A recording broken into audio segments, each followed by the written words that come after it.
आइएगा अपन जो जनक और उनके जनक के विषय में संबंधित जिन्होंने उनकी रचनाएं की उनसे संबंधित आज अपन पढ़ते हैं। ठीक है, स्टार्ट करते हैं। इतिहास के पिता किसे कहा जाता है? तो इतिहास के पिता कहा जाता है हेरोडोटस को। और हेरोडोटस को संस्कृत के पिता किसे कहा जाता है? पाणिनि को। पाणिनि की एक प्रसिद्ध ग्रंथ रचना कौन सी है? अष्टाध्यायी भी किसने लिखी है? पाणिनि ने। एक संस्कृत के जो ये गणित के एक प्रख्यात विद्वान हैं, जिनके कुछ ग्रंथ जो हैं जो आज तक भी पढ़े नहीं गए हैं। गणित के पिता किसे कहा जाता है? तो आर्किमेडिस जी को कहा जाता है। कंप्यूटर के पिता किसे कहा जाता है? तो कंप्यूटर के पिता कहा जाता है चार्ल्स बेबेज को। अर्थशास्त्र के पिता किसे कहा जाता है? अर्थशास्त्र के पिता एडम स्मिथ को कहा जाता है। अर्थशास्त्र के पिता किसे कहा जाता है? एडम स्मिथ को कहा जाता है। जीव विज्ञान के पिता किसे कहा जाता है? जीव विज्ञान के पिता अरस्तु को कहा जाता है। हेम्योपैथी के पिता किसे कहा जाता है? हेम्योपैथी के पिता कहा जाता है हैन्यूमैन को।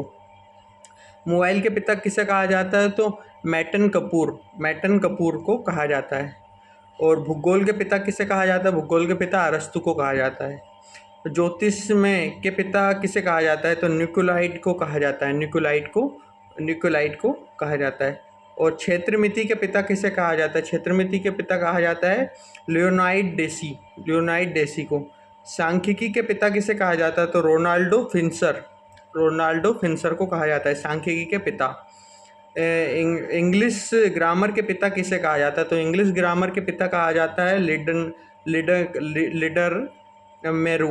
मेरू को। ठीक है। और त्रिकोणमिति के पिता किसे कहा जाता है? तो त्रिकोणमिति के पिता कहा जाता है हेम्पारकस को।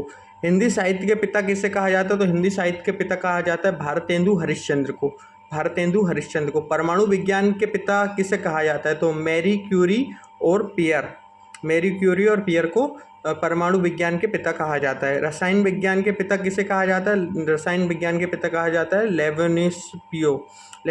आधुनिक भूगोल के पिता किसे कहा जाता है? तो आधुनिक भूगोल के पिता कहा जाता है एरोडोटस नीजो। ठीक है। आधुनिक के पिता किसे कहा जाता है? एरोडोटो नीजो को। ठीक है। तो आइएगा, अपनी क्लास यहीं समाप्त होती है, फिर एक नए टॉपिक के साथ मिलते हैं अपन।